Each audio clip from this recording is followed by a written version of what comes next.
내 아들을 잡으려 이 시골까지 왔는데 왜 내 앞에서만 꿀먹은 벙어리처럼 행동하는 걸까? 나는 70년 평생 합리적으로 살아왔다고 자부한다. 늦게나마 베트남에서 온 며느리 흐엉을 맞이할 때 나는 최대한 너그럽고 관대한 시어머니가 되려 애썼다. 아들이 40이 훌쩍 넘어 겨우 데려온 새 식구였다. 베트남 여인이라 하여 무시하거나 괄시할 마음은 추호도 없었다. 한국의 정을 보여주고 싶어 며느리 방에 새 살림을 들였고 시골집 마당을 꽃 한 송이 없이 단정히 치웠다. 하지만 흐엉은 합가 첫날부터 나의 합리적인 기대를 산산조각 냈다. 내가 웃으며 손을 내밀었을 때 그녀는 마치 내가 몹쓸 병균이라도 되는 양 뒷걸음질 쳤다. 그 경계의 시선은 낯선 타지 생활에 대한 불안이라기보다는 노골적인 거부처럼 느껴졌다. 나는 애써 마음을 사겼다. 어쩌면 베트남 문화에서는 시어머니와 스킨십을 피하는 것이 예의일 수도 있다고 스스로를 설득했다. 하지만 그 침묵과 고립은 계속되었다.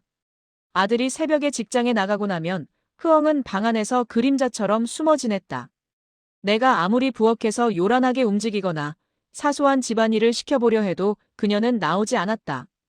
식사 시간에는 억지로 끌려 나온 사람처럼 조용히 밥을 먹고 설거지를 마친 후에는 누가 쫓아오기라도 하는 듯 황급히 방으로 돌아갔다.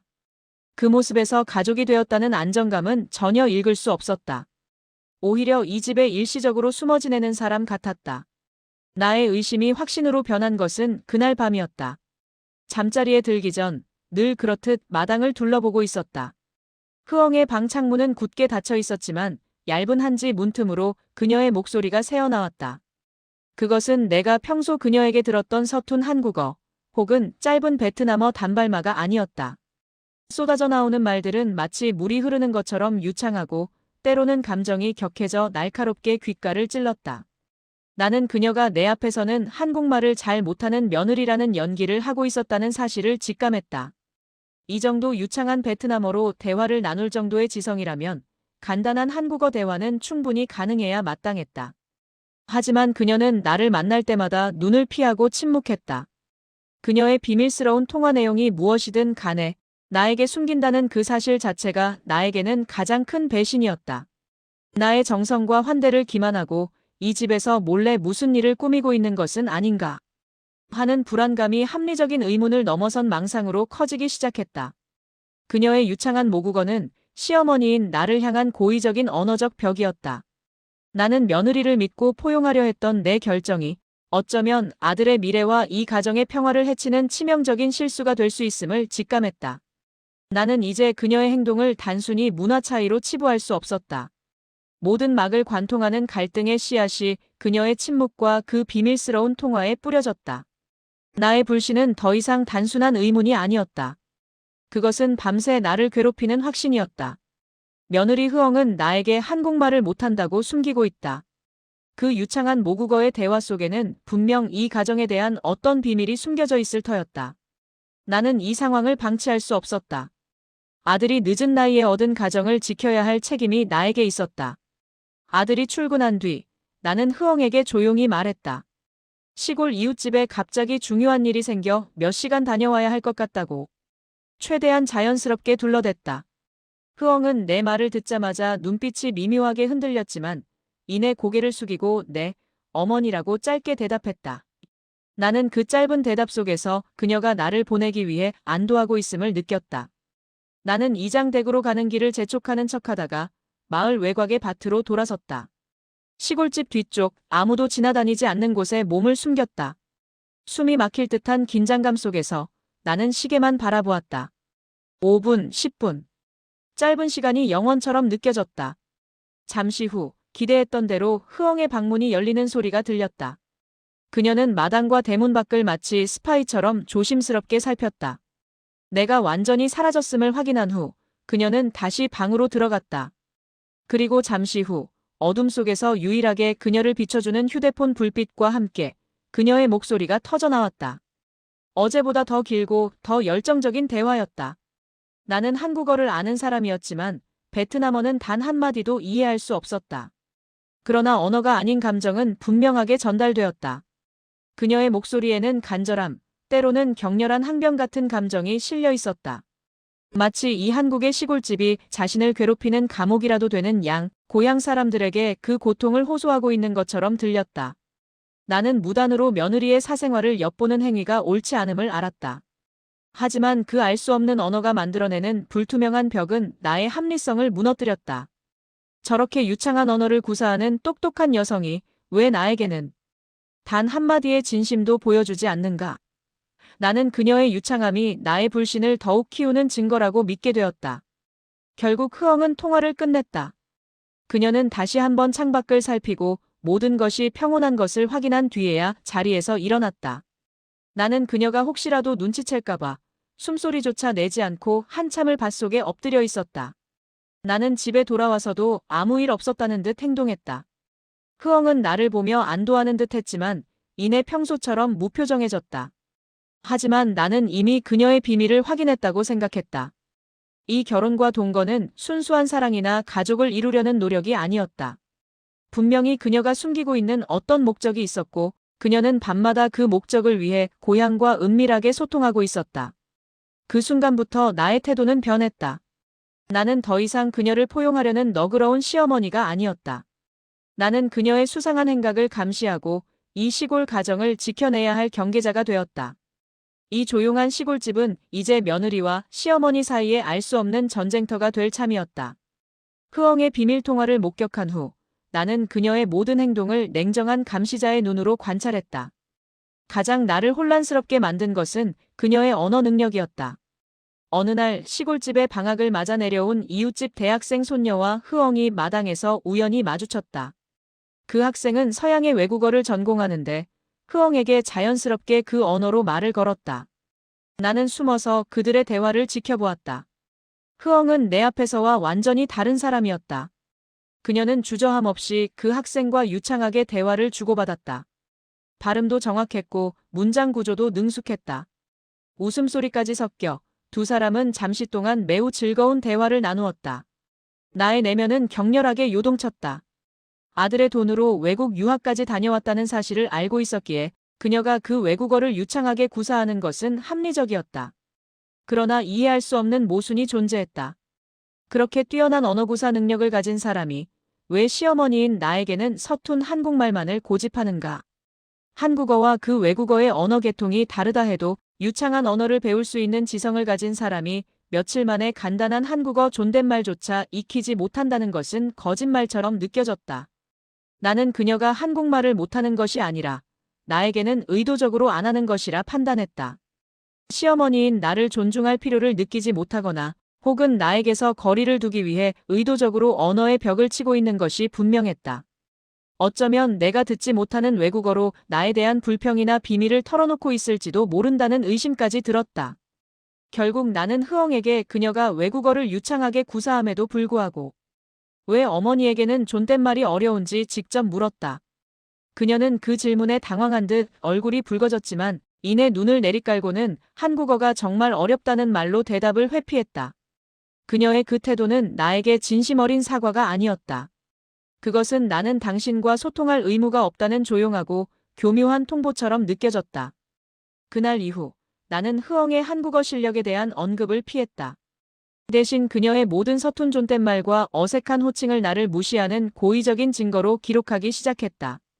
그녀의 유창한 외국어는 나의 의심을 정당화하는 칼날이 되었으며 그녀의 모든 침묵은 나를 향한 경계심의 표현으로 굳어졌다. 흐엉의 언어 능력에 대한 나의 의심은 단순한 감정이 아니었다. 그것은 이 가정을 지키기 위한 합리적인 경계심이었다. 내가 그녀를 감시하는 눈빛을 숨기려 노력했지만 흐엉은 본능적으로 나의 시선을 피했다.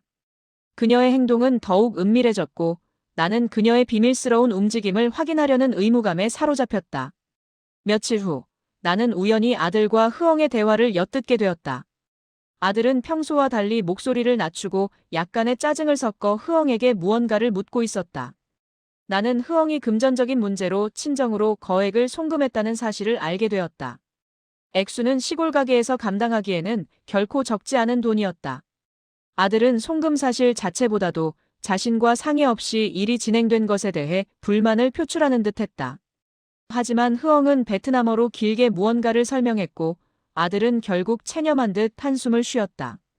나는 그 상황을 엿들은 후 심장이 싸늘하게 식는 것을 느꼈다.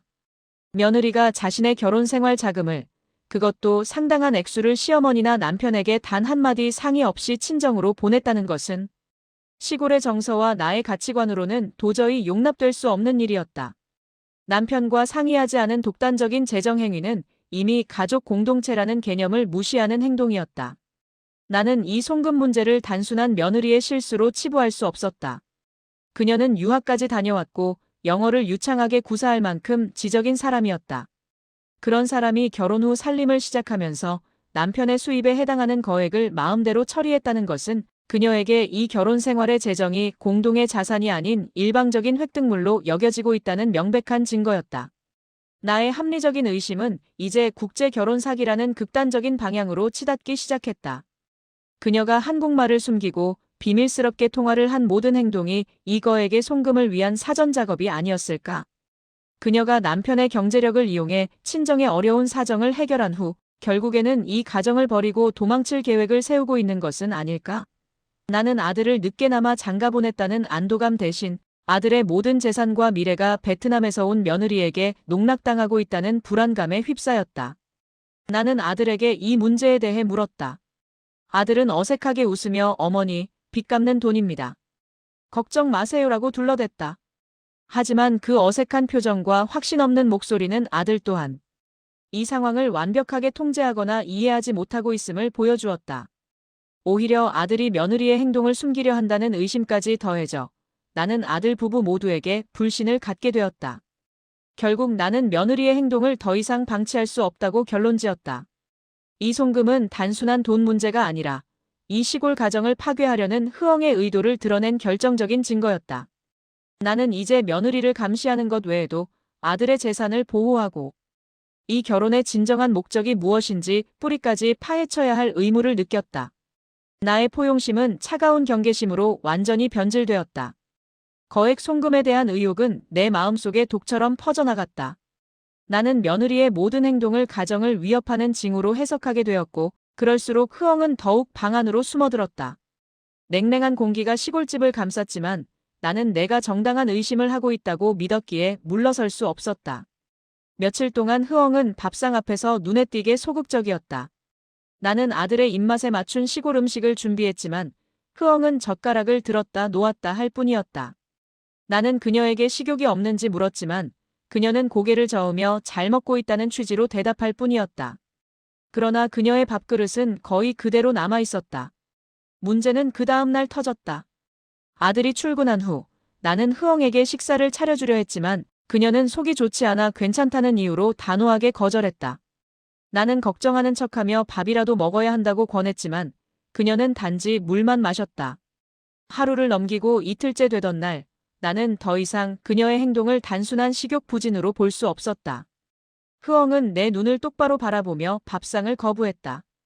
그녀의 눈빛은 당신의 음식이 싫다는 분명한 거부감을 담고 있었다. 나는 평생 시어머니의 밥상 앞에서 이렇게 노골적인 거부를 당해본 적이 없었다. 시어머니의 음식을 거부하는 행위는 시골 정서에서는 단순히 입맛의 차이를 넘어선 시어머니에 대한 무언의 시위로 해석될 수밖에 없었다. 내 요리가 입에 맞지 않다면 솔직하게 말하거나 베트남 음식을 해보겠다고 요청할 수도 있었다. 하지만 흐엉은 그 어떤 대화도 시도하지 않은 채 침묵 속에서 식사를 거부하는 방식으로 나를 괴롭혔다. 그녀는 자신의 방에 갇혀 스스로 단식하는 모습을 연출함으로써 마치 이 집이 그녀를 굶기는 학대적인 환경인 것처럼 만들고 있었다. 나는 며느리를 걱정하는 마음보다는 그녀의 교묘한 시위에 상처받고 분노했다. 내가 만든 밥이 그렇게 먹기 싫은가? 나에게 불만이 있으면 말로 해야지. 왜 저렇게 사람을 피 말리게 하는가? 나는 그녀가 나를 상대로 심리전을 펼치고 있다고 확신했다. 그녀의 단식은 나를 압박하여 그녀의 모든 수상한 행동을 묵인하게 만들려는 술수처럼 느껴졌다. 결국 나는 며느리에게 더 이상 식사를 권하지 않았다. 그저 그녀가 언제까지 이 시위를 계속할지 지켜보기로 했다. 텅 빈 밥상 앞에서 나는 흐엉의 단식이 이 가정을 무너뜨리려는 또 하나의 시도라고 결론 내렸다. 그녀의 모든 침묵과 거부는 나에게는 나는 당신과 당신의 문화를 받아들일 수 없다는 강경한 선언처럼 들렸다. 흐엉의 단식 시위는 사흘째로 접어들었다. 나는 흐엉에게 식사를 강요하지 않았지만 속으로는 아들이 이 문제에 대해 뭔가 조치를 취해주기를 바랐다. 내가 며느리의 행동에 대해 느끼는 불안과 불쾌감을 아들에게 설명할 차례가 온 것이다. 아들이 퇴근하여 저녁 식사를 할 때 나는 흐엉이 이틀 넘게 밥을 먹지 않았다는 사실을 흘렸다. 그리고 그녀가 단지 음식이 싫다는 표현을 넘어서 나에게 무언의 불만을 표시하고 있음을 암시했다. 나는 아들이 내 말을 듣고 흐엉을 타이르거나 혹은 나를 위로하며 이 문제를 해결하려 나설 것이라 기대했다. 하지만 아들의 반응은 나를 실망시켰다. 아들은 식사 내내 불편한 기색을 감추지 못하더니 저녁 늦게 흐엉의 방으로 들어갔다. 나는 문 밖에서 그들의 대화를 조용히 엿들었다. 흐엉이 베트남어로 길게 무언가를 하소연하는 소리가 들렸다. 그리고 곧이어 아들의 목소리가 들렸다. 아들은 내 편을 들거나 흐엉을 질책하는 대신 그저 답답하다는 듯 한숨을 쉬었다. 아들이 흐엉에게 한 말은 나에게 더 큰 충격과 배신감을 안겨주었다. 아들은 어머니의 밥상을 거부하는 행동이 시골 정서에서는 얼마나 큰 무례가 될 수 있는지 설명하는 대신 그저 어머니가 흥분하지 않도록 어머니의 비위를 좀 맞춰달라는 취지로 부탁하고 있었다. 어머니의 권위나 마음을 보호하려는 것이 아니라 그저 자신의 평화를 위해 양쪽에게 희생을 강요하는 무책임한 태도였다. 아들은 자신이 어머니와 아내 사이의 중재자 역할을 제대로 수행할 능력이 없음을 스스로 드러냈다. 그는 어머니의 권위를 지키지도 못했고 아내의 외로움과 문화적 어려움을 헤아려 주지도 못했다. 그저 가장 약하고 순응할 가능성이 높은 흐엉에게 일방적으로 짐을 지우고 있었다. 흐엉의 반응은 격렬했다. 그녀는 베트남어로 무언가 길고 빠르게 쏟아냈다. 그 말이 무슨 뜻인지는 몰라도 아들을 향한 깊은 배신감과 분노가 담겨 있음을 느낄 수 있었다. 아들은 결국 흐엉의 말을 듣고 방을 뛰쳐나왔고 나에게는 그저 며느리가 적응 기간이라 힘든 것 같으니 당분간 모른 척 해달라는 내용의 말만 남겼다. 나는 아들에게서도 더 이상 지지나 보호를 기대할 수 없게 되었다. 아들은 며느리의 수상한 행동에 대해서도 눈을 감고 있었고 어머니의 권위가 훼손되는 상황에서도 회피적인 태도로 일관했다. 흐엉의 교묘한 심리전은 아들마저 자신의 편으로 끌어들였고 나는 이 시골집에서 홀로 며느리의 의심스러운 행동에 맞서야 하는 외로운 경계자가 되었다. 이 결혼 생활은 아들이 책임져야 할 영역이었으나 아들은 이미 어머니와 아내 모두에게서 멀어져 있었다.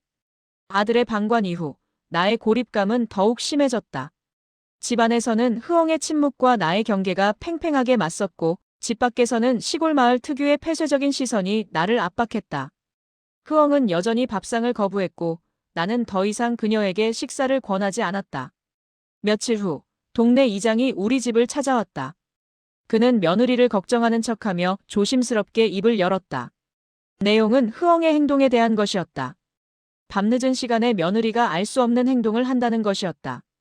어떤 날은 집 마당에 이상한 풀을 심으려 했다는 말도 있었고 또 어떤 날은 달이 뜨는 방향을 향해 베트남어로 혼잣말을 중얼거리는 것을 보았다는 것이었다. 나는 처음에는 그들의 말을 믿지 않았다. 시골 사람들의 입방아는 늘 과장되기 마련이다. 나는 이장에게 우리 며느리는 그럴 리가 없으며 단지 타양살이가 외로워 그러는 것일 뿐이라고 단호하게 감싸주었다. 나는 이웃들이 며느리를 오해하여 손가락질하는 것을 원치 않았다.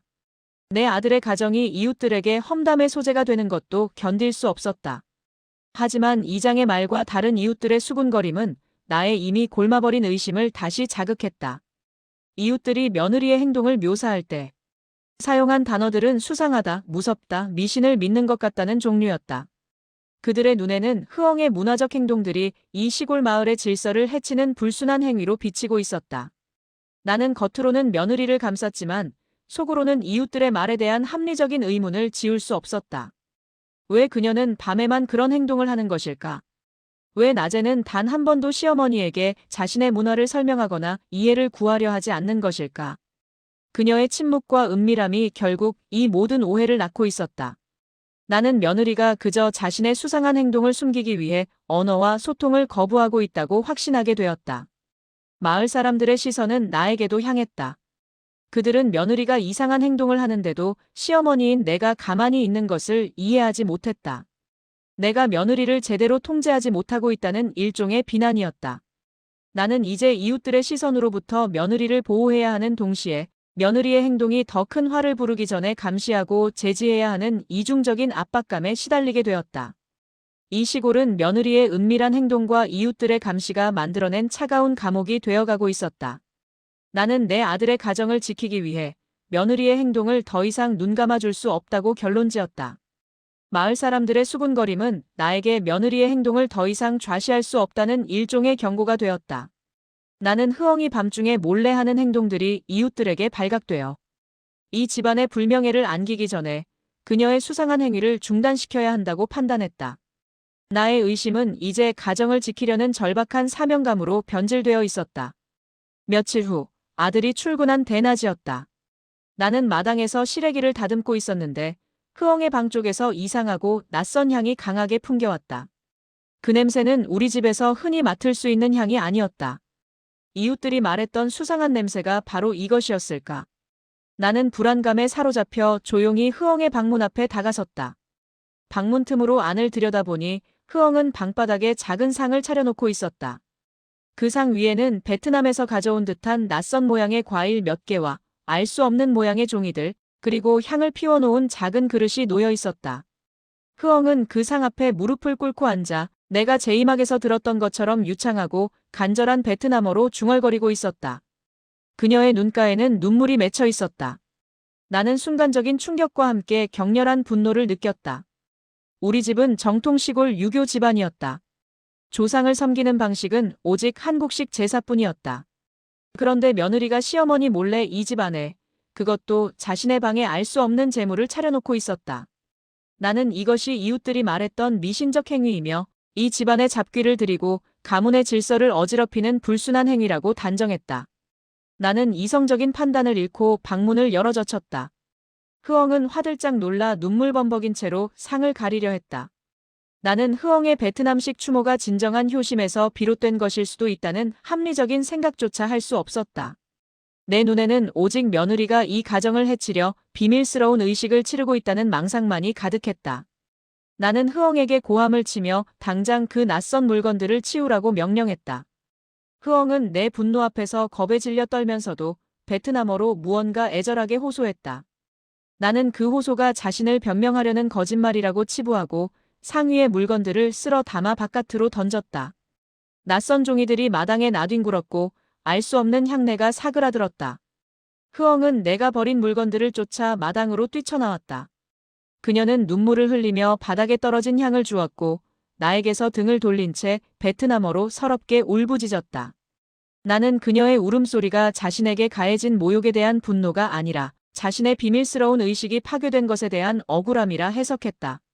나는 이 사건을 통해 며느리가 자신의 베트남 문화와 습속을 우리 집에 강요하려 한다는 또 하나의 증거를 얻었다고 생각했다. 나의 행동은 가정을 지키기 위한 정당방위였다. 하지만 흐엉에게는 가장 신성한 영역을 침해당한 극한의 모욕이었을 터이다. 흐엉의 방에서 추모의식을 목격하고 그것을 파괴한 후 집안의 공기는 완전히 얼어붙었다. 흐엉은 나를 투명인간처럼 대했고 나 역시 그녀를 맹렬히 감시했다. 나는 더 이상 그녀의 행동을 방치할 수 없었다.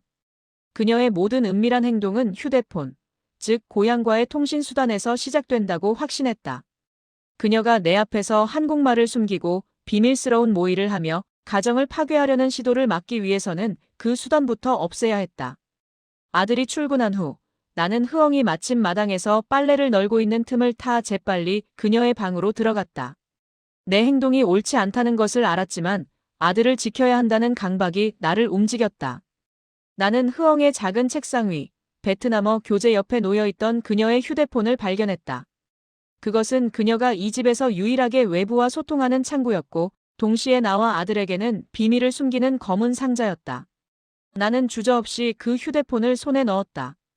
그녀가 잠금 해제를 시도할 틈도 주지 않고 나는 휴대폰을 가져와 시골집 뒤편의 흙이 많은 밭으로 향했다. 나는 단숨에 그 작은 기계를 망치로 부쉈다. 화면이 산산조각 났고 기계는 흙 속으로 파묻혔다.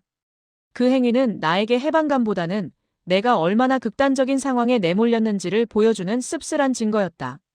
나는 흐엉이 외부와 연락할 모든 수단을 완전히 차단함으로써 그녀의 모든 수상한 행동을 멈추게 할 수 있다고 믿었다. 내가 방으로 돌아왔을 때 흐엉은 이미 자신의 휴대폰이 사라졌음을 알고 있었다.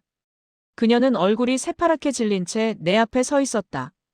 그녀는 떨리는 목소리로 베트남어로 무언가를 물었다. 나는 그녀의 질문을 무시하고 내가 부순 휴대폰에 대해 단 한마디도 하지 않았다. 그 침묵은 나에게는 내가 내 모든 행동을 알고 있다는 경고였고, 그녀에게는 자신이 완전히 고립되었다는 공포였을 것이다. 흐엉은 한참을 망설이더니 아들에게 전화를 걸어 휴대폰이 없어졌다는 사실을 알리려 했다. 나는 그녀의 행동을 제지하지 않았다. 아들이 회사에서 전화를 받았을 때 나는 아들의 통화 내용을 엿들을 수 있었다. 흐엉은 휴대폰이 사라졌다고 말했지만 아들은 대수롭지 않게 여겼다. 어디에 흘렸겠지, 퇴근하고 찾아보자는 식의 무관심한 반응이었다.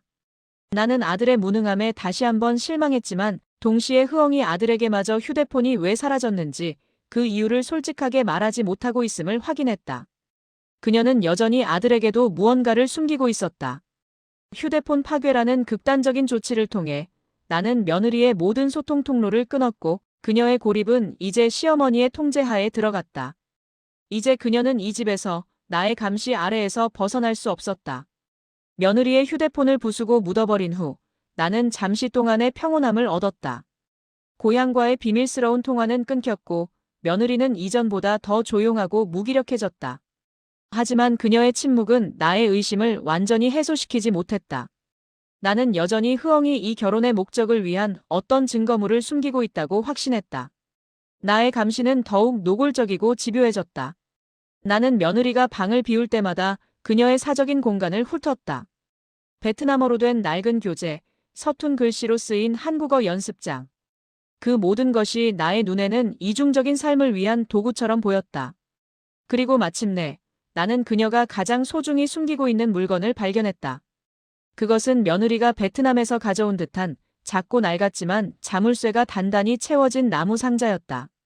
흐엉은 이 상자를 옷장 깊숙한 곳, 자신의 옷가지 사이에 교묘하게 숨겨놓았다. 나는 그 작은 상자 안에 그녀의 모든 비밀이 담겨 있다고 직감했다. 거액 송금의 계획, 아들에게 숨기고 있는 무언가, 아니면 이혼을 준비하는 서류 같은 것일 수도 있었다. 나는 망설였다. 평생 남의 물건을 훔치거나 사적 공간을 침해해 본 적이 없는 나였지만 아들의 재산을 지켜야 한다는 강박이 모든 윤리적인 기준을 무너뜨렸다. 나는 그 상자를 들고 방을 나와 부엌으로 향했다. 망치로 상자를 부술까 생각했지만 상자 안의 내용물이 훼손될까 두려웠다. 나는 조심스럽게 방과 부엌을 오가며 상자에 맞는 열쇠를 찾아보려 했지만 소용이 없었다. 결국 나는 며느리가 외출할 때까지 기다리기로 했다. 아들이 흐엉에게 읍내병원에 갈 일이 있다고 데리고 나간 날 나는 온 집을 뒤져 자물쇠를 딸 도구를 찾았다. 그리고 조심스럽게 상자의 자물쇠를 풀기 시작했다. 손이 떨리고 심장이 요동쳤다. 마치 금고를 터는 도둑이 된 기분이었다. 겨우 자물쇠를 부쉈을 때 나는 상자 뚜껑을 열었다. 그리고 그 안에서 내가 예상했던 이혼 서류나 송금 계획서 대신 완전히 뜻밖의 물건들을 발견했다. 베트남 전통 의상을 입은 가족 사진 몇 장, 빛이 바랜 베트남 지폐 몇 장, 그리고 고향에 두고 온 아이의 그림이었다. 그림 속에는 낯선 남자아이와 흐엉, 그리고 한국 시골집과는 전혀 다른 모습의 집이 그려져 있었다. 나는 충격으로 몸이 굳었다. 며느리에게 고향에 아이가 있었다는 사실을 아들에게도 나에게도 말하지 않았다는 것은 무엇을 의미하는가? 이 결혼은 위장 결혼이 확실했다. 그녀는 아이를 두고 왔기 때문에 그토록 거액의 돈을 송금했으며 밤마다 유창한 베트남어로 아이와 통화했던 것이었다. 나의 모든 의심이 사실로 드러나는 순간 나는 배신감과 함께 그녀의 사적 공간을 침입한 죄책감에 압도되었다. 그러나 나는 이 사실을 아들에게 어떻게 알려야 할지, 이 가정을 어떻게 지켜야 할지 망연자실할 뿐이었다. 흐엉의 작은 상자 속에서 발견한 아이의 그림과 사진은 나에게 충격과 배신감을 넘어선 공포를 안겨주었다. 며느리가 고향에 자식을 두고 왔다는 사실은 이 결혼의 모든 행위를 설명해주는 결정적인 증거였다. 거액의 송금, 끊임없는 비밀 통화, 그리고 나를 향한 모든 경계심은 그 아이를 위한 것이었다. 나의 합리적인 의심은 위장 결혼이라는 확신으로 변했고 나는 이제 그녀가 언제 이 가정을 버리고 떠날지만을 노심초사하며 기다렸다. 나는 이 사실을 아들에게 바로 말할 수 없었다. 아들이 받을 충격과 수십 년 만에 어렵게 이룬 가정이 무너지는 것을 지켜볼 용기가 없었다. 나는 흐엉에게 겉으로는 아무 일도 없었던 것처럼 행동했지만 속으로는 그녀의 모든 움직임을 재산과 아들을 지키기 위한 마지막 감시로 기록했다. 그날 새벽, 나는 작은 인기척 소리에 잠에서 깼다. 시골집의 낡은 나무 바닥을 밟는 조심스러운 발소리였다. 나는 직감적으로 흐엉이라는 것을 알았다. 그녀가 마침내 떠날 때가 왔다고 생각했다. 나는 침대에서 조용히 일어나 방문 틈으로 거실을 살폈다. 흐엉은 간소한 배낭 하나만을 메고 있었다. 그녀는 최대한 소리를 내지 않으려 조심스럽게 마루를 가로질렀다. 그녀의 행동은 망설임이 없었다. 마치 오랫동안 계획하고 기다려온 일처럼 보였다. 그녀는 현관 앞에 서서 마지막으로 고향말로 짧게 무언가를 중얼거렸다. 아마 아이에게 작별 인사를 고하는 말이었을 것이다. 나는 더 이상 이 상황을 방치할 수 없었다. 그녀가 이대로 떠나면 아들은 버림받고 재정적인 피해를 입을 것이 분명했다. 나는 잠옷바람으로 뛰쳐나가 흐엉을 가로막았다. 나는 그녀에게 이 새벽에 짐을 챙겨 어디를 가려는 것인지 분노와 공포가 뒤섞인 목소리로 물었다. 흐엉은 나를 보자마자 얼굴이 새하얗게 질렸다. 그녀는 베트남어로 무언가 다급하게 설명하려 했지만 나는 그 말을 들을 의지가 없었다. 나는 그녀의 행동을 오직 재산을 챙겨 도망치는 행위로만 해석했다. 나는 그녀의 팔을 붙잡고 놓아주지 않았다. 흐엉은 힘이 센 나를 뿌리치려 격렬하게 몸부림쳤다. 시골집 마당에서 시어머니와 며느리 사이에 난생 처음 보는 몸싸움이 벌어졌다. 그녀의 눈에는 절박함과 동시에 나를 향한 원망이 가득했다. 그녀는 나의 손길을 뿌리치고 대문 밖으로 뛰쳐나갔다. 나는 그녀의 뒤를 쫓아 한밤중에 시골길을 달렸다. 70평생 그렇게 전력으로 뛰어본 적이 없었다. 나의 추격은 아들의 가정을 지키기 위한 절박한 전쟁이었다. 며느리의 도망은 나의 모든 의심이 사실이었음을 증명하는 마지막 조각이었다. 결국 흐엉은 어둠 속으로 사라졌고 나는 텅 빈 시골길에 헐떡이는 숨을 몰아쉬며 서 있었다. 나는 그녀가 다시는 돌아오지 않을 것이라 확신했다. 흐엉이 어둠 속으로 사라진 후 나는 충격과 분노, 그리고 재산 상실에 대한 공포로 떨었다. 아들이 출근할 때까지 나는 그녀가 돌아오기를 기다렸지만 헛수고였다. 아침이 되자 나는 아들에게 흐엉이 갑자기 사라졌다는 사실만을 알렸고 그녀가 고향에 자식을 두고 왔다는 결정적인 사실은 숨겼다. 아들은 늦잠을 자고 일어난 아이처럼 당황했지만 이내 현실을 회피하듯 며칠 뒤에 돌아올 것이라고 나를 안심시키려 했다. 나는 아들의 무능한 태도에 화가 났지만 일단 그에게 이혼의 충격을 안겨주기보다는 며느리를 되찾아와 진실을 밝히고 아들의 재산을 지키는 것이 급선무라고 판단했다. 나는 경찰에 신고하는 대신 흐엉의 약점을 이용한 가장 효율적이고 합리적인 대응책을 선택하기로 했다. 그것은 바로 그녀의 신분을 이용한 협박이었다. 나는 아들에게 흐엉이 돌아오지 않으면 그녀의 거액, 송금 내역과 한국에서의 행적이 의심스럽다는 내용을 담아 이민 당국에 신고할 것이라고 전하라고 지시했다. 나는 이것이 단순한 협박이 아니라 자신의 이익을 위해 가정을 파괴한 사람에게 가해지는 정당한 법적 압박이라고 스스로를 정당화했다. 내가 며느리를 불법 체류자로 만들려 한다는 사실은 나의 윤리적 경계선을 넘는 행위였지만 아들과 이 가정을 지키기 위한 최후의 수단이라고 생각했다. 아들은 나의 단호한 태도에 놀랐지만 곧 나의 지시대로 흐엉에게 연락할 방법을 찾기 시작했다. 흐엉의 휴대폰은 내가 부숴버렸기에 아들은 흐엉이 고향에 두고 온 친척이나 지인에게 간접적으로 연락을 취했다. 나는 아들이 며느리에게 전달하는 그 메시지를 곁에서 지켜보았다. 그 메시지는 명확했다. 흐엉의 모든 행동과 송금 내역은 우리가 알고 있으며 만약 그녀가 당장 돌아와 상황을 해명하지 않는다면 그녀는 한국에서의 모든 합법적인 지위를 잃고 강제 추방될 것이라는 내용이었다. 나는 흐엉이 고향에서 누리고 싶은 모든 안정과 이익이 이 협박 한마디에 달려있음을 알고 있었다. 나는 며느리가 자신의 신분과 아이를 위해 반드시 돌아올 것이라 확신했다. 나는 내가 취한 이 극단적인 조치가 이 가정을 지키기 위한 합리적인 결정이었다고 믿었다. 나는 도망친 며느리의 행동에 대한 응분의 대가를 치르게 하는 것이 정의라고 생각했지만 동시에 내 마음 한구석에는 며느리의 절박한 상황을 이용하여 그녀를 통제하려 했다는 죄책감 또한 싹트기 시작했다. 이제 모든 주도권은 나에게 넘어왔다. 나의 협박은 곧바로 효과를 발휘했다. 흐엉이 사라진 지 사흘째 되던 날 저녁 어둠이 깔리기 시작할 무렵 그녀는 낡은 배낭을 메고 시골집 마당에 나타났다. 아들은 며느리가 돌아온 사실에 안도하며 그녀를 맞았지만 나는 그녀를 냉정한 눈빛으로 응시했다. 나의 예상대로 그녀는 나의 협박에 굴복한 것이 분명했다. 도망치려 했으나 실패하고 돌아온 패배자처럼 보였다. 흐엉의 얼굴은 수척해져 있었고 눈은 며칠 동안 잠을 이루지 못한 듯 붉게 충혈되어 있었다. 그녀는 지친 몸을 이끌고 나에게 다가와 베트남어로 무언가를 길게 설명하기 시작했다. 나는 그녀의 말을 들을 필요도 없다고 생각했다. 나는 그녀가 자신에게 닥친 위급한 친척의 사정 때문에 잠시 다녀왔다고 변명하고 있음을 짐작할 수 있었다. 그녀의 눈물과 애절함은 나에게 더 이상 진심으로 느껴지지 않았다. 그 모든 것이 자신의 신분을 지키기 위한 연기라고 판단했다. 나는 흐엉의 설명을 중간에 끊고 나의 요구사항을 분명히 전달했다. 나는 그녀에게 송금 내역과 고향에 두고 온 아이에 대한 모든 진실을 밝히라고 추궁했다. 흐엉은 그제야 극도로 당황하며 아들을 바라보았고 아들 또한 당혹감을 감추지 못했다. 아들은 내가 이미 흐엉의 비밀을 알고 있다는 사실에 놀란 듯했다. 흐엉은 결국 그 작은 상자 속에서 발견했던 아이의 사진을 꺼냈다.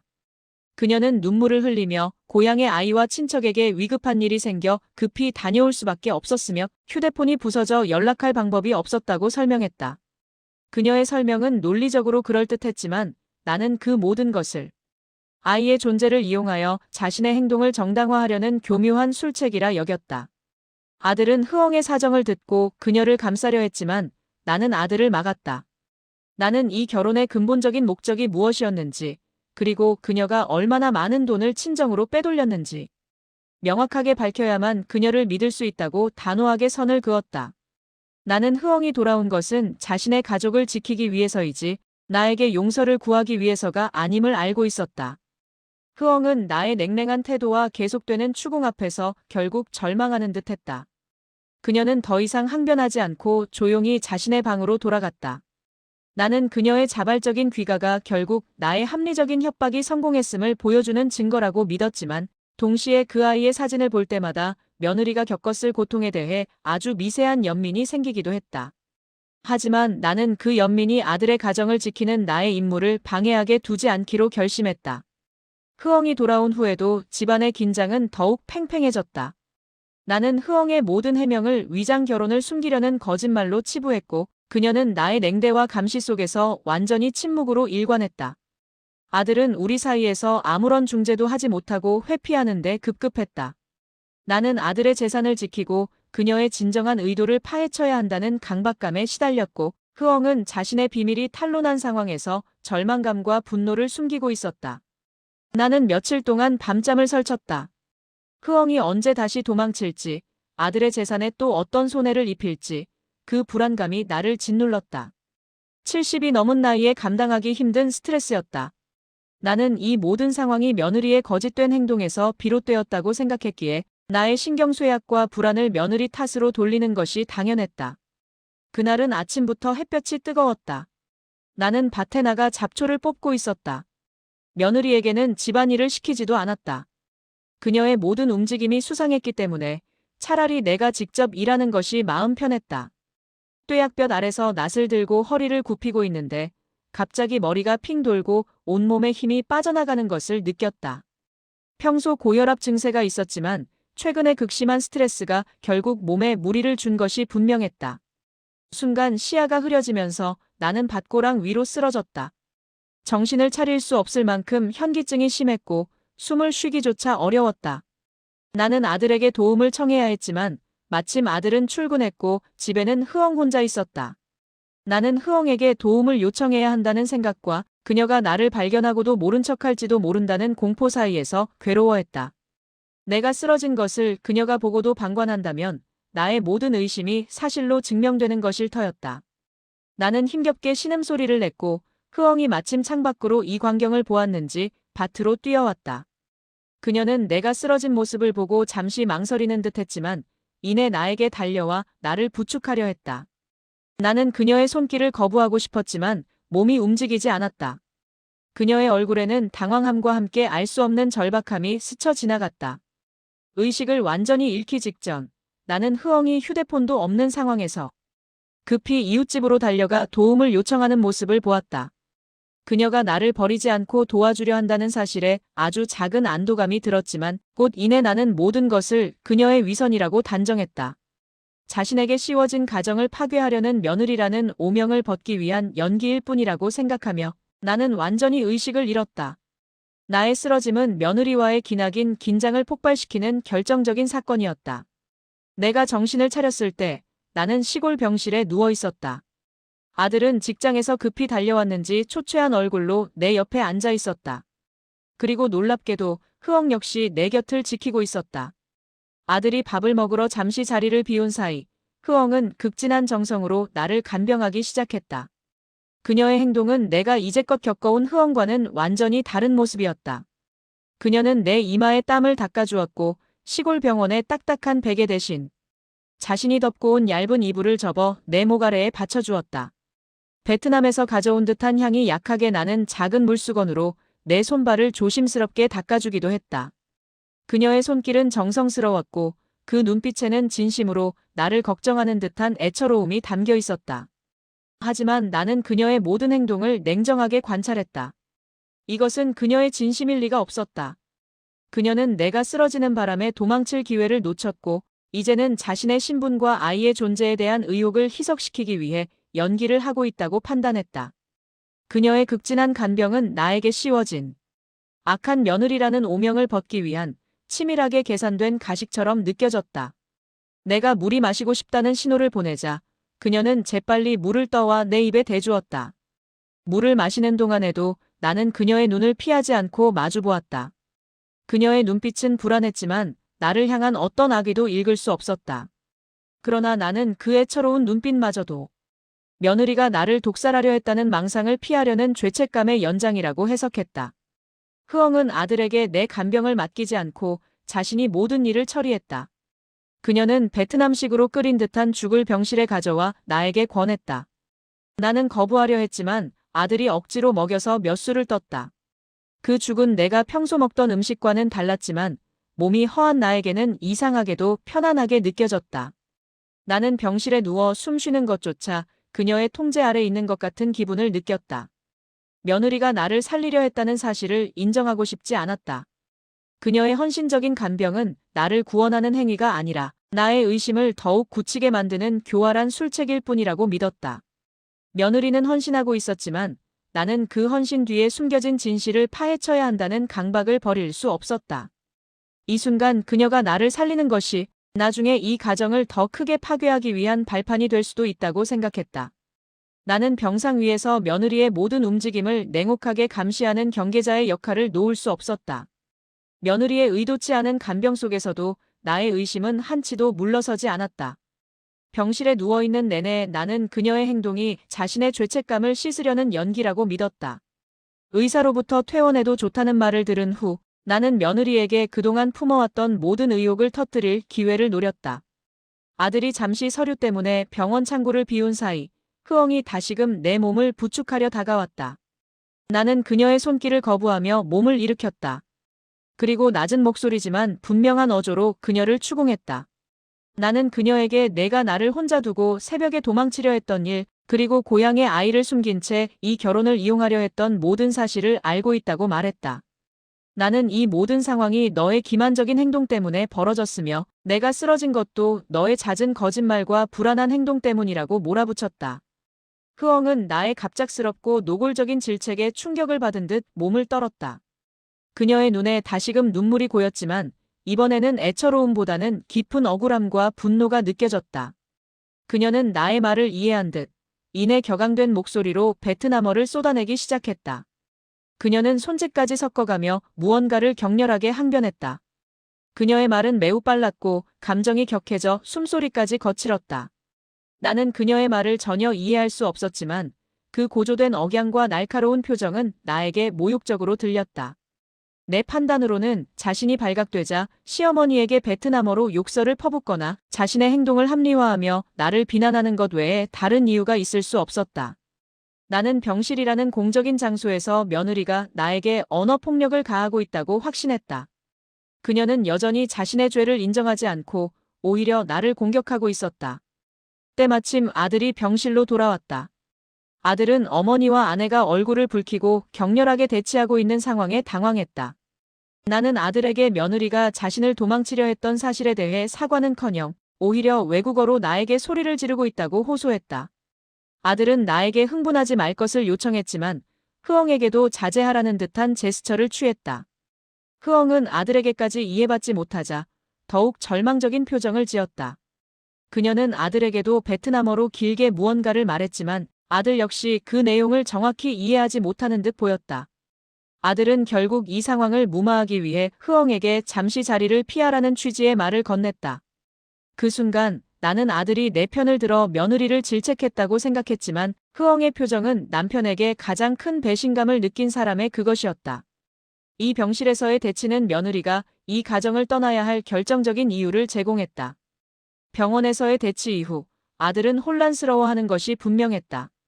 나에게는 며느리의 도망과 거짓말을 비난했지만 뒤에서는 흐엉의 헌신적인 간병 태도에 대해 주변 사람들에게 들은 이야기를 중얼거렸다. 아들은 이웃들이 나에게 악담을 전할 때 흐엉이 어떻게 나를 지극정성으로 살폈는지, 의사들이 흐엉의 빠른 대처 덕분에 내가 위기를 넘겼다고 말한 사실을 나에게 조심스럽게 언급했다. 아들은 나를 질책하지는 못했지만 내 앞에서 흐엉의 선행을 나열하는 방식으로 자신의 무능력함을 감추려 했다. 그제야 아들은 어머니인 나의 의심이 단순히 합리적인 걱정을 넘어선 과도한 편견과 망상에 가까웠음을 어렴풋이 깨닫는 듯했다. 그는 며느리가 나에게 격렬하게 베트남어로 항변했을 때 그것이 자신의 모국어로 나를 비난한 것이 아니라 그동안 쌓여온 억울함을 토로했던 것일 수도 있다는 생각을 뒤늦게 시작한 것이다. 아들은 나에게 흐엉을 너무 몰아세우지 말 것을 간접적으로 부탁했다. 며느리에게도 고향에 두고 온 아이에 대한 사정이 있을 것이고 거액 송금도 그 아이를 위한 절박한 조치였을 수 있다는 것이다.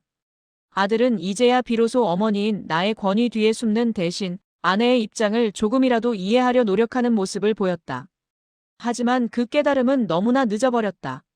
며칠 후 퇴원하여 집으로 돌아왔을 때 흐엉은 이전과는 완전히 다른 사람이 되어 있었다. 그녀는 더 이상 나를 피하거나 내 눈치를 보지 않았다. 그녀는 침묵으로 일관했지만 그 침묵은 고립된 사람의 그것이 아니라 모든 것을 단념하고 스스로 독립을 준비하는 사람의 단호함이 느껴졌다. 아들의 늦은 중재는 흐엉에게 아무런 위로도 되지 못했다. 그녀는 남편이 자신의 가장 절박했던 순간 어머니의 편견 앞에서 자신을 보호해주지 않았다는 사실에 깊은 상처를 받았을 터였다. 아들은 뒤늦게 어머니인 나의 잘못된 의심을 인정하고 아내의 입장을 대변하려 했지만 흐엉에게는 이미 남편에 대한 마지막 기대마저 무너진 뒤였다. 나는 아들이 비로소 며느리를 이해하기 시작했다는 사실에 씁쓸함을 느꼈다. 아들의 변화는 나에게도 그녀의 행동이 모두 악의적인 것은 아니었을 수도 있다는 작은 깨달음을 주었다. 하지만 나는 여전히 그녀의 비밀스러운 아이와 재정적 목적에 대한 의심을 완전히 지울 수 없었다. 나는 내가 옳았다는 확신과 혹시 내가 너무 멀리 갔을지도 모른다는 불안 사이에서 괴로워하며 집으로 돌아왔다. 집으로 돌아온 후 흐엉은 방으로 들어갔고 다시는 이전처럼 행동하지 않았다. 그녀는 이혼이나 이탈을 준비하는 듯한 조용하고도 단호한 긴장을 내뿜고 있었다. 퇴원 후 집으로 돌아왔지만 나는 여전히 마음의 짐을 풀지 못했다. 흐엉의 간병이 연기였다는 나의 믿음은 흔들리고 있었다.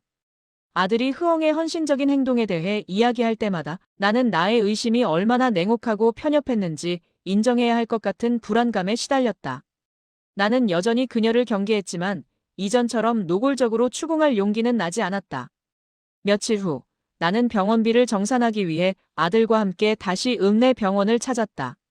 아들은 입원 기간 동안의 진료 기록과 비용에 대해 담당 간호사와 이야기했고 나는 그 옆에서 조용히 듣고 있었다. 간호사는 나에게 특별히 인사를 건네며 흐엉의 행동에 대해 언급했다. 간호사는 흐엉이 내가 쓰러졌을 때 이웃을 불러 빠르게 병원에 도착하게 했으며 입원 기간 내내 밤잠을 설쳐가며 시어머니의 상태를 꼼꼼하게 기록했다고 말했다. 특히 간호사는 내가 의식을 잃었을 때 흐엉이 베트남식 응급처치 지식으로 내가 기도를 막지 않도록 조치했으며 그것이 나의 생명을 구하는 데 결정적인 역할을 했다고 설명했다. 간호사는 흐엉의 헌신적인 태도가 외국인 며느리로서 보기 드문 것이었다며 칭찬을 아끼지 않았다. 나는 그 말을 듣는 순간 숨이 멎는 것 같았다. 그동안 내가 흐엉의 모든 행동을 악의와 기만으로 해석했던 모든 순간들이 파노라마처럼 지나갔다. 내가 그녀의 헌신을 연기로 치부하고 그녀의 정성을 배신이라고 생각했던 모든 냉혹한 판단들이 무너져 내렸다. 그녀의 선행은 내가 그녀를 억압했던 그 시간 내내 나의 합리적인 의심과 상관없이 객관적인 사실로 존재하고 있었던 것이다. 나는 간호사의 앞에서 흐엉의 헌신이 사실임을 인정해야 했고 그 사실은 나의 가슴을 무겁게 짓눌렀다. 내가 쓰러졌던 위기의 순간 나를 살린 것은 바로 내가 가장 의심했던 며느리의 순수한 정성과 능력 덕분이었다. 나는 그녀의 생명의 은인이자 그녀의 신분을 이용해 협박했던 비정한 시어머니였다. 병원에서의 객관적인 증언은 내가 고수했던 모든 편견과 오해가 틀렸음을 인정하게 만들었다. 그녀의 간병은 죄책감 때문이 아니었고 나를 살리려 했던 그녀의 행동은 진심이었다. 나는 이제 며느리의 행동에 숨겨진 비밀이 무엇이든 간에 내가 그녀에게 가한 정신적 고통과 모욕에 대해 책임을 져야 한다는 것을 깨달았다. 나의 깨달음은 죄책감과 참회로 시작되었다. 병원에서 간호사의 증언을 들은 후 나는 며느리의 헌신을 인정할 수밖에 없었다. 하지만 나를 괴롭히는 또 하나의 의문이 있었다. 그것은 바로 그녀가 나를 향해 쏟아냈던 그 격렬한 베트남어였다. 내가 의식을 잃었을 때 그녀가 했던 기도, 그리고 병원에서 내가 추궁할 때 그녀가 내뱉었던 분노 가득한 항변. 나는 그 모든 것을 나를 향한 욕설이나 저주로 오해하고 있었다. 퇴원 후 며칠 뒤 아들은 병원에서 흘려들은 며느리의 베트남어 몇 마디가 계속 마음에 걸렸다고 털어놓았다. 아들은 스마트폰의 통역 앱을 사용하여 내가 쓰러졌을 때 흐엉이 했던 말을 복기해보려 노력했다고 말했다. 나는 아들의 그 행동이 나에게는 또 하나의 진실을 마주하게 하는 계기가 될 줄은 몰랐다. 아들은 떨리는 목소리로 통역된 내용을 나에게 전달했다. 흐엉이 내가 의식을 잃었을 때 했던 그 격렬한 베트남어는 나를 비난하는 내용이 아니었다. 그것은 어머니를 살려주세요. 건강하게 오래오래 사세요. 저의 죄를 용서해 주시고 어머니의 병을 낫게 해주세요라는 내용이 담긴 간절한 기도였다. 그녀의 격앙된 목소리는 나를 향한 분노가 아니라 위기에 처한 시어머니를 살려달라는 절박한 호소였던 것이다. 나는 그 사실을 듣는 순간 온몸에 힘이 빠져나가는 것을 느꼈다. 내가 그녀의 모든 말을 악의적으로 해석하고 그녀의 가장 순수한 마음마저도 기만으로 치부했던 지난날의 행동들이 너무나 부끄러웠다. 특히 내가 그녀의 추모의식을 파괴했을 때 그녀가 흘린 눈물과 서러움이 어떤 의미였는지 비로소 깨달았다. 그녀의 베트남어는 나를 향한 벽이 아니라 그녀의 진심과 사랑을 담은 유일한 언어였던 것이다. 나는 흐엉이 나에게 했던 모든 서툰 한국어 뒤에 얼마나 많은 진심이 숨겨져 있었는지 생각했다. 그녀의 유창한 모국어는 나에게는 감시와 불신의 대상이었지만 그녀에게는 생명을 살리고 사랑을 표현하는 가장 강력한 수단이었다.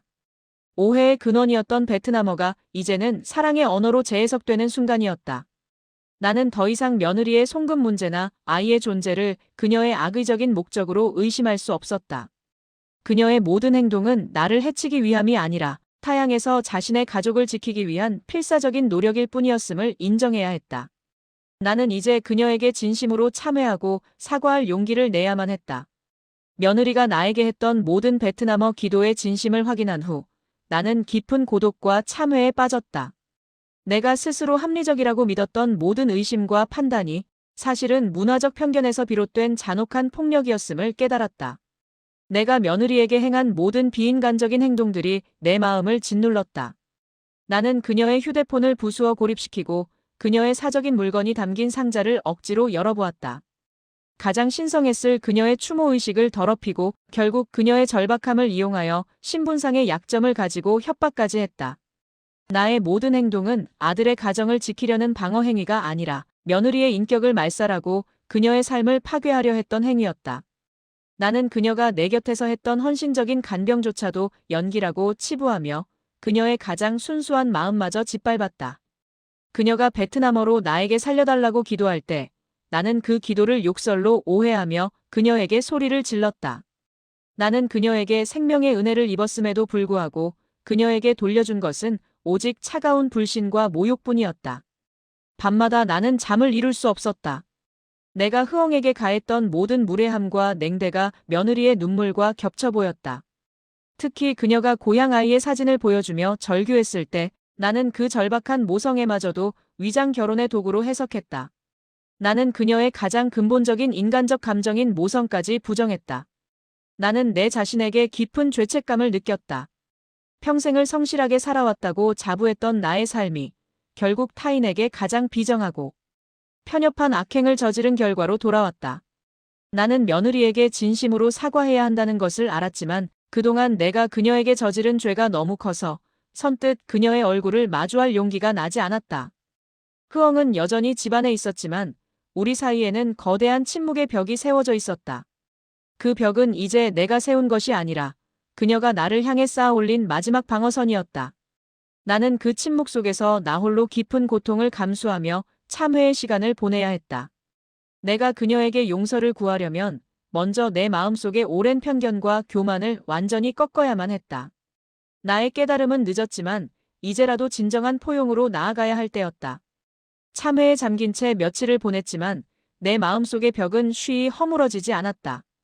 나는 흐엉에게 사과하고 용서를 구해야 했지만 내가 그녀에게 가한 모욕의 무게가 너무나 커서 입이 떨어지지 않았다. 그 고통스러운 침묵 속에서 나는 문득 오래전 돌아가신 나의 친정어머니를 떠올렸다. 나의 어머니는 한국전쟁 직후 당시로는 드물게 만주 지역에서 한국으로 시집 오신 분이었다. 어머니는 문화도 말씨도 심지어 입맛까지 달랐다. 시골에서 평생을 사셨던 시할머니와 마을 사람들은 어머니의 모든 행동을 낯설게 여겼고 때로는 중국 사람 특유의 미신을 믿는다며 수군거리기도 했다. 어머니는 평생을 타향에서 외롭게 사셨고 돌아가시기 직전까지도 고향에 대한 그리움을 잊지 못하셨다. 나는 어린 시절 어머니가 밤늦게 작은 방에서 혼자 고향말로 중얼거리시거나 낯선 향을 피워 추모하시던 모습을 기억했다. 당시 나는 그 행동들이 이해되지 않았지만 이제 흐엉의 행동을 떠올리니 모든 것이 선명해졌다. 흐엉이 밤마다 몰래 했던 베트남어 통화와 추모 의식은 수십 년 전 나의 어머니가 이 낯선 땅에서 느꼈던 외로움과 고향에 대한 간절한 연결고리였던 것이다. 흐엉의 모든 수상한 행동들은 그녀의 악의가 아니라 고향에 두고 온 아이와 친정가족 그리고 자신의 문화적 정체성을 지키려는 필사적인 외침이었음을 나는 깨달았다. 그녀는 한국어를 서툴러 했던 것이 아니라 한국어로는 자신의 깊은 슬픔과 간절함을 표현할 수 없었기에 고향말로 숨어들었던 것이다. 나는 흐엉에게서 나의 외로운 어머니의 모습을 보았다. 두 사람은 수십 년의 세월과 국경을 넘어 낯선 시어머니와 폐쇄적인 시골 공동체 속에서 오해받고 고립된 이방인이었다.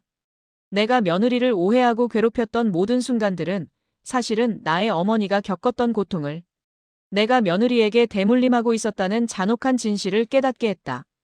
세대를 초월한 이 깊은 공감대는 나에게 용기를 주었다. 흐엉의 고통은 남의 이야기가 아니라 나의 어머니 그리고 나의 가정사에 깊이 뿌리내린 외로움의 역사였다. 나는 더 이상 그녀를 파헤치거나 처벌해야 할 대상으로 볼 수 없었다. 그녀는 이 타향에서 살기 위해 몸부림치는 또 하나의 딸이었다. 나는 이제 그녀에게 진심으로 다가가 그녀를 나의 딸로 이 집안의 진정한 구성원으로 받아들여야만 했다. 나의 어머니에 대한 기억은 나에게 깊은 참회를 안겨주었다.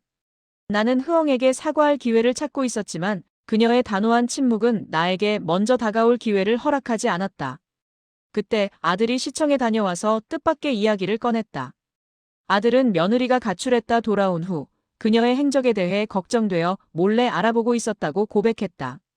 그리고 며느리가 밤마다 유창한 베트남어로 길게 통화했던 그 비밀스러운 대화의 실체를 우연히 알게 되었다는 것이다.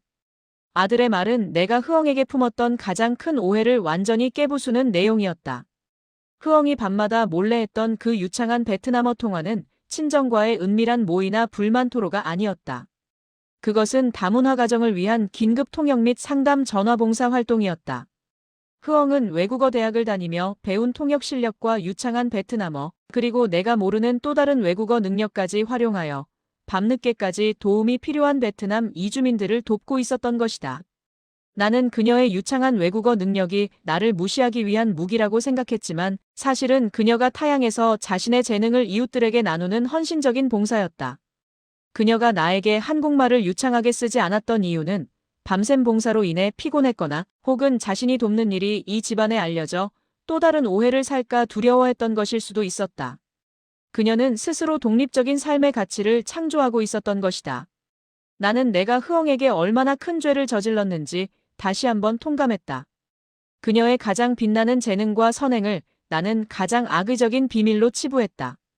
그녀가 침묵했던 것은 나에게 앙심을 품어서가 아니라 자신이 이 집안에서 무언가 가치 있는 일을 하고 있다는 사실조차 숨겨야 할 만큼 나에게 위협을 느꼈기 때문이었을 것이다. 나는 그녀의 휴대폰을 부수어버림으로써 그녀가 유일하게 외부와 연결되어 세상에 선한 영향력을 펼칠 수 있었던 통로를 파괴했던 것이다. 나의 합리적인 의심은 흐엉에 숨겨진 헌신과 재능 앞에서 완전히 부끄러운 망상으로 전락했다. 나는 이제 그녀에게 사과할 이유가 그녀의 아이와 송금 문제뿐만이 아니라 그녀의 독립적인 인격과 선한 의도를 무참히 짓밟은 것에 있음을 깨달았다. 나는 그녀의 진정한 능력을 인정하고 그녀를 이 가정의 당당한 구성원으로 받아들여야 할 순간이 왔음을 절감했다. 흐엉에 숨겨진 재능과 선행을 알게 된 후 나는 더 이상 침묵할 수 없었다. 나는 그녀에게 진심으로 사과해야 했지만 내가 저지른 모든 죄를 말로 표현하는 것은 너무나 어려웠다. 나는 내가 그녀에게 가한 가장 큰 모욕을 되돌리는 행동으로 화해의 물꼬를 트기로 결심했다. 그것은 바로 그녀의 사적 공간, 자물쇠를 부숴 침입했던 작은 나무 상자였다. 나는 몰래 그 상자를 수리했다. 읍내 목공소를 찾아가 부서진 자물쇠를 새로 달고 낡은 나무 상자에 정성껏 기름칠을 했다.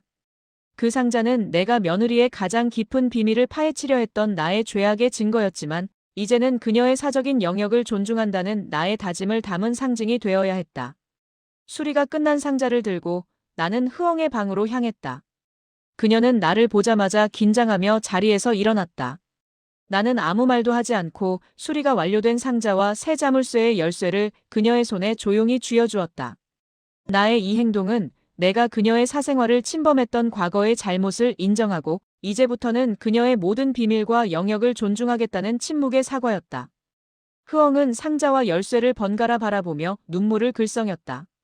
그녀는 내가 자신의 사생활을 침해했던 사실을 알고 있었고 그것이 그녀에게 얼마나 큰 상처였는지 이 침묵의 전달만으로 충분히 이해했을 터였다. 그녀는 베트남어로 길게 무언가를 말하려 했지만 나는 고개를 저어 그녀의 말을 막았다. 아직 말로 사과할 용기가 나지 않았기 때문이었다. 나는 방을 나섰고 흐엉은 상자를 안고 한참 동안 울었다. 그날 저녁 흐엉은 조심스럽게 상자를 열었다. 그리고 그 안에서 내가 이전에 보았던 아이의 그림과 사진 외에 또 다른 작은 수첩을 발견했다. 그 수첩은 베트남어로 깨알같이 쓰여 있었는데 내가 부수려 했던 그녀의 비밀이 담겨 있었다. 아들의 도움으로 수첩을 번역해보니 그 안에는 흐엉이 한국에서 처음 본 물건들의 이름, 한국어 학습을 위한 단어장 외에도 나와 아들에게 사주고 싶은 한국 건강식품의 목록이 적혀 있었다. 그리고 그 물건들을 사기 위해 밤샘 봉사로 번 돈을 매일매일 조금씩 저축한 기록이 남아 있었다. 그녀의 거액 송금 이후에도 그녀는 이 가정을 위해 작은 행복을 준비하고 있었던 것이다. 나는 그녀의 이 작은 수첩 앞에서 무릎을 꿇고 싶었다. 내가 그녀의 돈을 친정으로 빼돌리는 악의적인 증거라고 생각했던 그 모든 재정적 독립은 사실은 이 가정을 위한 작은 선물과 헌신으로 이어지고 있었다. 내가 그녀에게 가한 모든 의심이 그녀의 헌신과 순수한 마음 앞에서 완전히 무너져 내렸다. 나는 더 이상 망설일 수 없었다. 흐엉의 작은 수첩과 그녀의 숨겨진 재능을 확인한 후 나는 더 이상 내 죄를 외면할 수 없었다. 내가 그녀에게 가했던 모든 의심과 모욕은 그녀의 순수한 마음과 헌신에 대한 잔혹한 배신이었다. 나는 그날 저녁 아들을 밖으로 내보내고 흐엉과 단둘이 마주 앉았다. 흐엉은 침묵으로 나를 기다렸다. 그녀의 눈빛은 더 이상 원망이 아니라 체념과 희망이 뒤섞인 복잡한 감정이었다. 나는 그녀를 향해 무릎을 꿇고 싶었지만 그녀의 인격을 더 이상 짓밟고 싶지 않아 조용히 그녀의 앞에 앉았다. 그리고 떨리는 목소리로 내가 지난 몇 달간 그녀에게 가했던 모든 행동을 고백하기 시작했다. 나는 그녀의 휴대폰을 부수고 상자를 열어보았으며 새벽 도망을 재산을 챙겨 달아나는 행위로 오해했고 심지어 신분을 이용하여 협박까지 했다는 사실을 숨김없이 털어놓았다. 내가 그녀의 헌신을 연기로 치부하고 그녀의 간절한 기도를 저주로 해석했던 나의 모든 편협함과 오만함을 고백했다. 그리고 마침내 나는 흐느끼며 진심을 토해냈다. 나의 모든 의심은 너의 악의가 아니라 나 자신 속에 있던 불신과 불안 때문이었다고. 나는 너를 믿지 못한 내 마음의 병이 가장 컸으며 너의 모든 행동을 악의적으로 해석한 것은 나의 죄라고 말했다. 나는 이 가정을 지켜야 한다는 강박 때문에 너에게 씻을 수 없는 상처를 주었다고 용서를 빌었다. 흐엉은 내가 무릎 꿇는 모습을 보자마자 자리에서 일어나 나를 일으키려 했다. 나의 눈물과 진심을 확인한 그녀의 눈가에도 뜨거운 눈물이 흘러내렸다. 그녀는 나의 사과를 듣는 내내 베트남어로 무언가를 중얼거렸지만 이번에는 그 말이 나를 향한 원망이 아님을 알 수 있었다. 그것은 나의 용서와 화해를 받아들이는 깊은 감격과 위로의 언어였다. 흐엉은 나에게 다가와 조용히 나를 안아주었다. 그녀의 체온이 나의 굳었던 마음을 녹이는 듯했다. 그녀의 포옹 속에서 나는 수십 년 만에 처음으로 내 어머니의 외로움과 흐엉의 고통이 비로소 해소되는 느낌을 받았다.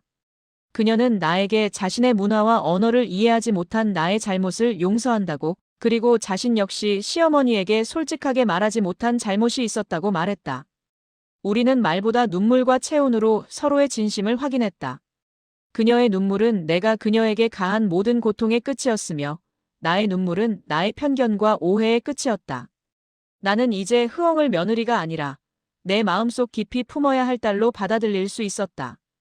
이 진심 어린 사과와 포옹은 우리 가족에게 새로운 시작을 알리는 화해의 다리가 되었다. 흐엉과의 진심 어린 화해 후 우리 집의 분위기는 완전히 달라졌다.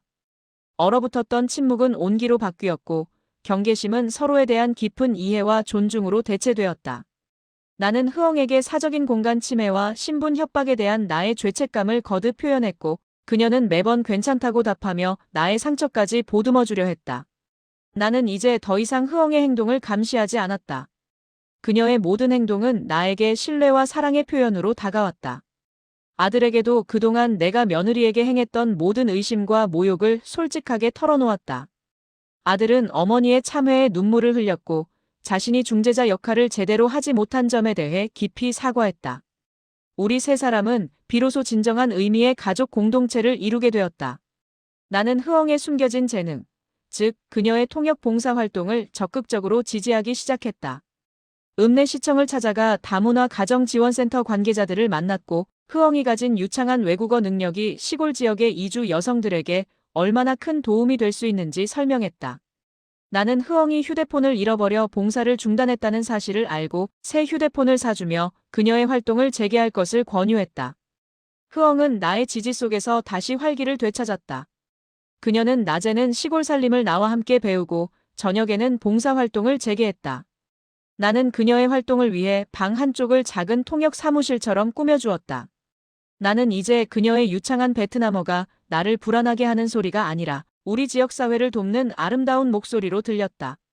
흐엉은 더 이상 자신의 고향이나 아이의 이야기를 숨기지 않았다. 그녀는 고향에 두고 온 아이의 사진을 나에게 보여주었고 아이를 돌보는 친척에게 거액을 송금할 수밖에 없었던 절박한 사정을 솔직하게 이야기했다. 나는 그녀의 사정을 이해하고 이제는 시어머니로서 그 아이를 한국으로 데려올 수 있는 방법을 함께 찾아보자고 제안했다. 나는 며느리의 문화를 존중하는 법을 배우기 시작했다. 흐엉은 나에게 베트남 음식 만드는 법을 가르쳐 주었고 나는 그녀에게 한국의 제사 문화를 차분히 설명해 주었다.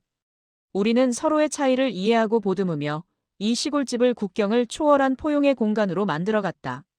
나의 집은 더 이상 며느리의 침묵과 나의 경계로 가득했던 차가운 공간이 아니었다. 흐엉의 웃음소리가 마당에 퍼졌고 나는 늦은 나이에 비로소 진정한 딸을 얻은 것처럼 마음이 따뜻해졌다. 이 기나긴 오해와 고통의 여정은 결국 시어머니의 편견을 깨고 가족애와 포용으로 나아가는 소중한 깨달음의 과정이었다. 나의 늦은 참회는 우리 가족에게 새로운 삶을 선물했다. 흐엉과의 진정한 화해 이후 나는 이 가정을 지키는 방식이 감시와 통제가 아니라 사랑과 지지임을 깨달았다. 흐엉의 고립은 끝났고 그녀는 이제 모든 활동을 나와 아들과 상의하며 진행했다. 우리는 가장 먼저 그녀의 가장 큰 짐이자 희망이었던 고향에 두고 온 아이의 문제를 해결하기 위해 움직였다. 아들은 변호사와 상의했고 나는 시어머니로서 며느리의 진심을 담은 탄원서를 작성했다.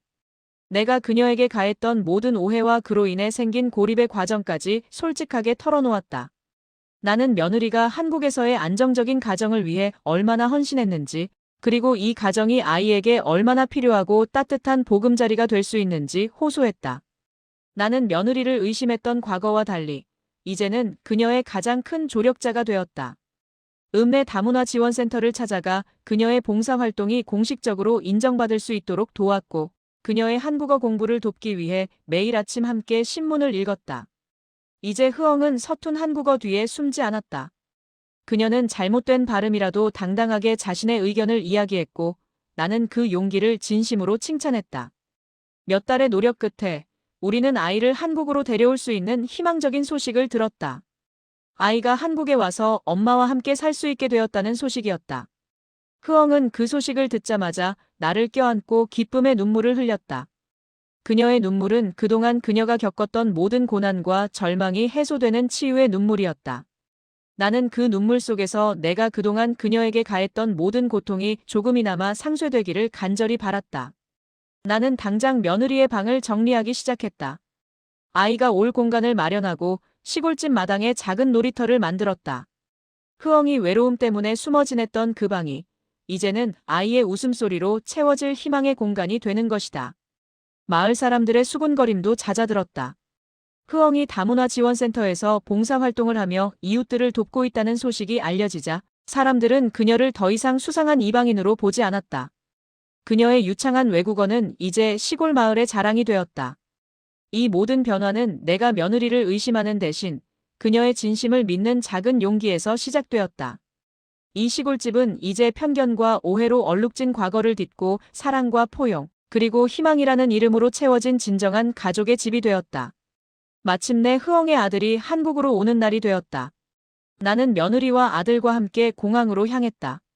나의 마음은 설렘과 함께 작은 죄책감으로 무거웠다. 나는 흐엉에게 씻을 수 없는 상처를 주었지만 이제 이 아이를 통해 그 모든 잘못을 조금이라도 갚고 싶었다.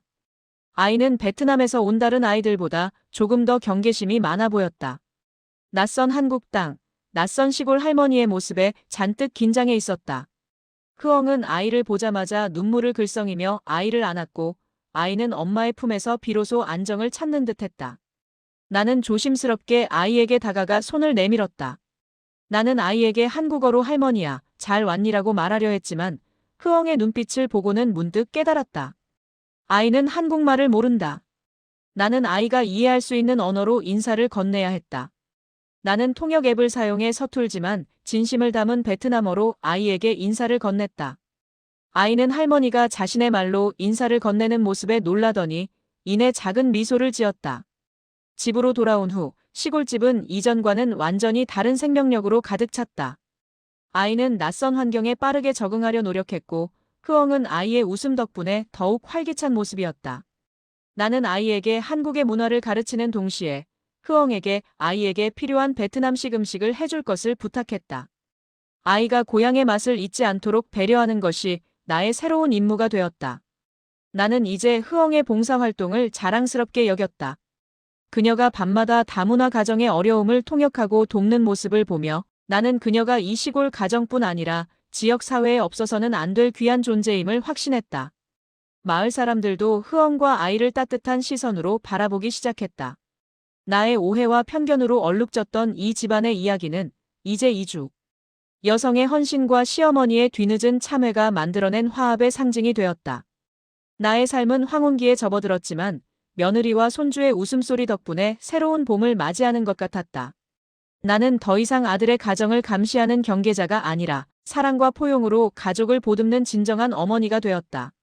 내가 흐엉에게 가했던 모든 고통은 사라지지 않겠지만 나는 남은 삶 동안 그녀의 가장 든든한 지지자가 되어 나의 잘못을 속죄하며 살아가기로 다짐했다.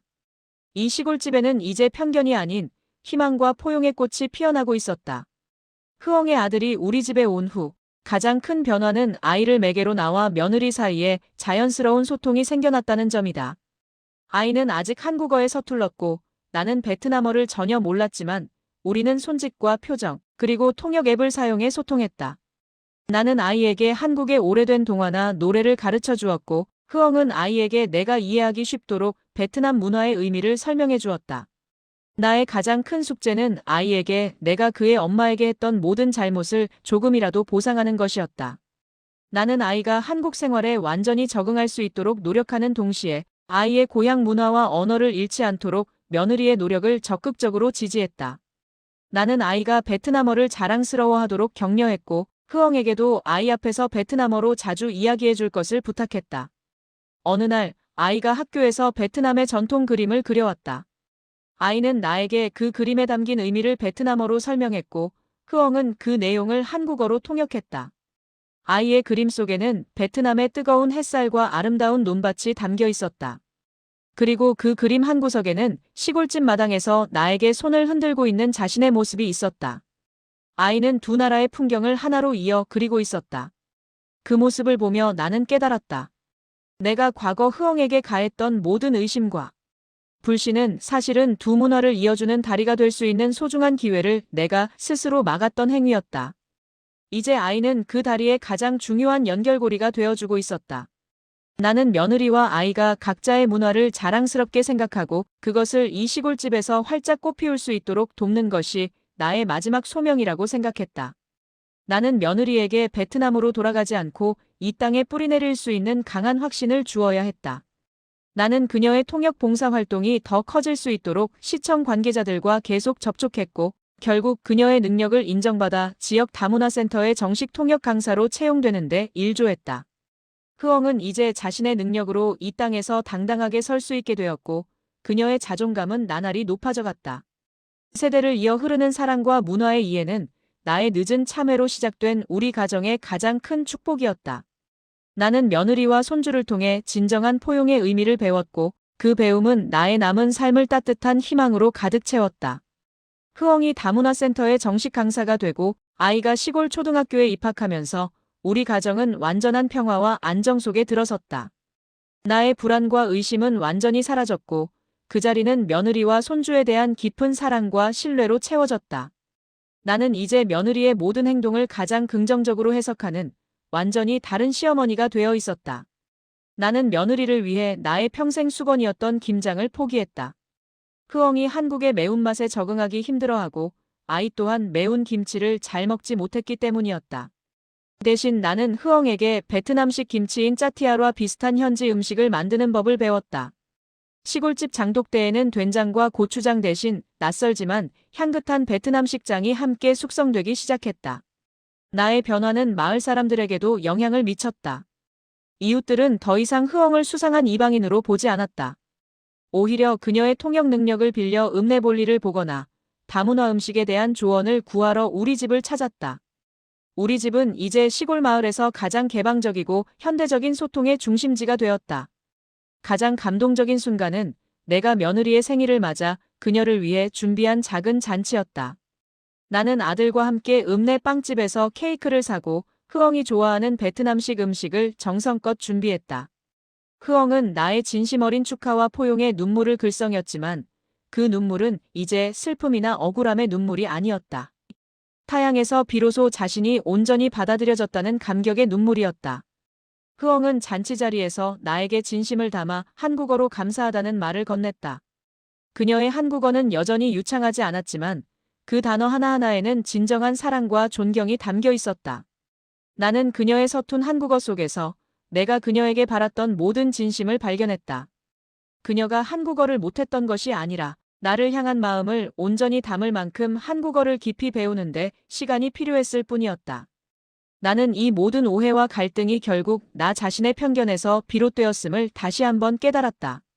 하지만 그 고난의 시간 덕분에 나는 늦게나마 진정한 포용과 사랑이 무엇인지 배웠다. 우리 가정은 이제 국경도, 문화도, 언어도 넘어서는 완전한 평화 속에 있었다. 이 평화는 내가 가진 모든 것 중 가장 귀하고 소중한 선물이었다.